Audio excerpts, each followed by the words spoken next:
The wind is screaming tonight. Not howling. Screaming. You are standing somewhere in coastal Norway, circa 970 AD, and the temperature has dropped so fast the air itself feels like it is trying to kill you. Snow drives sideways. Your fingers go numb in 40 seconds. Your lungs burn with every breath, as though the cold has found a way inside your blood and is squeezing, slowly, methodically, without mercy. This is not an inconvenience. This is a death sentence written in weather. And yet, 30 feet away, behind a wooden door sunk into an earthen mound that looks more like a hill than a house, 30 men are sitting in linen tunics, eating, laughing, warm. No radiators, no insulated pipes humming beneath the floor, no thermostat blinking green on the wall, just fire, stone, earth, breath, and a knowledge so precise and so ancient that we have almost completely forgotten it. To begin with, I will reveal something that should make every modern person profoundly uncomfortable. Last winter, when the grid failed for 72 hours in parts of the American Midwest, thousands of people in well-built, supposedly advanced homes came within hours of genuine danger. Pipes burst. Children wore coats indoors. The cold won. And these were houses built with fiberglass, vapor barriers, and engineering software that would have seemed like sorcery to a 10th century Norse carpenter. Those primitive longhouses, built with hand axes, wooden pegs, and the instinct of people who could not afford to be wrong, kept entire families and their animals alive through 6 consecutive months of Arctic winter. We call them primitive. They would look at our power, bills, and call us fragile. The difference was not magic, it was physics, cold, brilliant, embodied physics, and we're going to walk through every layer of it together. The architectural shell. The walls of a Viking longhouse were not walls in any sense that a modern builder would recognize. They were living earth, sometimes 2 meters thick, cut from the ground in dense turf blocks and stacked in tight, overlapping courses. Inside that thickness lived trapped air, compressed moss, and a thermal mass so heavy that it could store heat the way a clay jar stores water, slowly absorbing warmth during the day and releasing it, hour by hour, through the long, dark night. This is the Thermos Effect that warmed generations. A thermos does not create heat. It refuses to let heat escape. The turf wall was indifferent to the wind outside because the wind could not reach the air inside the wall. Cold had to travel 2 meters of compressed earth to touch you. It rarely made the journey. The roof above your head was similarly packed, with sod, weighted with stones, sealed with thatch so dense that rain could not penetrate it for decades. The structure breathed, slowly, through deliberate gaps, but it did not leak warmth. Every joint was a seal. Every layer was an argument against cold. In our journey today, we are utilizing conceptual simulations and advanced visualizing tools to reconstruct these lost Norse interiors with historical precision. What those reconstructions reveal is an interior climate almost impossible to believe until you see the archaeology of it. Floors worn smooth by generations of bare feet, which tells us immediately that shoes were not required indoors in winter.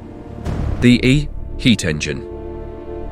At the center of the longhouse ran the Langel hearth, not a fireplace tucked against a wall, venting heat up and out through a chimney, but a long, open trench of fire built directly into the clay floor at the heart of the room. The hearth was the true pulse of life. It burned continuously, not occasionally, not nightly, but without stopping, sometimes for years at a time, one log feeding the next in an unbroken chain of fire that passed from one generation's hands to another, like a living thing that the family kept alive because to let it die was to court disaster. The clay floor around it functioned as a giant hot water bottle. Stone holds heat with extraordinary patience. Heat the stone for 6 hours, and it will release warmth for 12. Vikings did not heat the air in their halls so much as they heated the ground beneath them, which then heated the air from the bottom up, which is precisely how modern radiant floor systems work. We invented it again in the 20th century. We called it innovation. The Norse called it Tuesday. Want to know what other secret they used? The smoke revelation here is the part that startles people most. The smoke was not a problem to be solved. The smoke was part of the solution. Viking longhouses had the liri, a roof opening, carefully sized and strategically positioned, that allowed smoke to exit, but slowly, not instantly, not efficiently. The smoke gathered first in a dense layer near the ceiling, and there it stayed, acting as a reflective thermal screen that pushed radiant heat back downward toward the people sitting below. It was an insulating ceiling made of gas. The Norse burned low, resinous wood specifically because the smoke it produced was thick, warm, and slow to rise. They engineered their own interior atmosphere. Yes, your eyes burned. Yes, the smell was permanent and deep in your wool. The cold outside would kill you in an hour. Stinging eyes seemed a reasonable trade. The biological secret. And then there is the secret that no architect mentions. At the far end of the longhouse, separated from the human living space by a low partition but sharing the same roof and the same air, lived the cattle. A cow at rest produces between 800 and 1200 watts of continuous heat simply by existing, by breathing, digesting, living. In a hall with 10 cows, you have the equivalent of 10 space heaters that also feed you, never need, fuel, and generate warmth 24 hours a day through the deepest months of winter. A triumph of practical experience over theoretical knowledge. The Norse did not study thermodynamics. They observed that animals were warm, that warmth was survival, and that walls were thin, and so they put the warmth inside the walls with them. The mathematics came 2,000 years later. The logic was always obvious. The social hierarchy of warmth, where you slept, was not a matter of preference.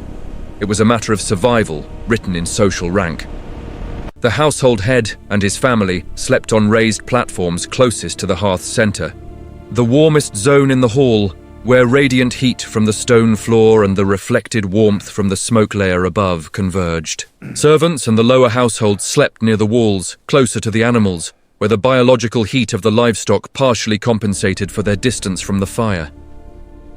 Children were packed between adults like insulation.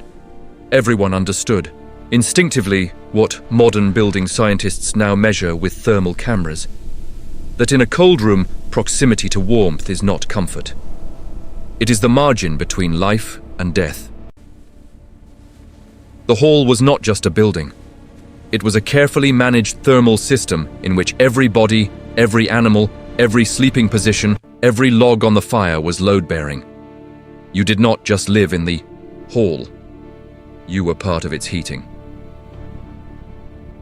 The legacy bridge, in the next chapter of history, these techniques were replaced, first by stone castles with their murderous drafts and their decorative fireplaces venting precious heat straight to the sky, and then by the industrial systems we depend on today. We gained convenience. We traded resilience. The Norse longhouse could survive a grid failure of infinite duration because it had no grid.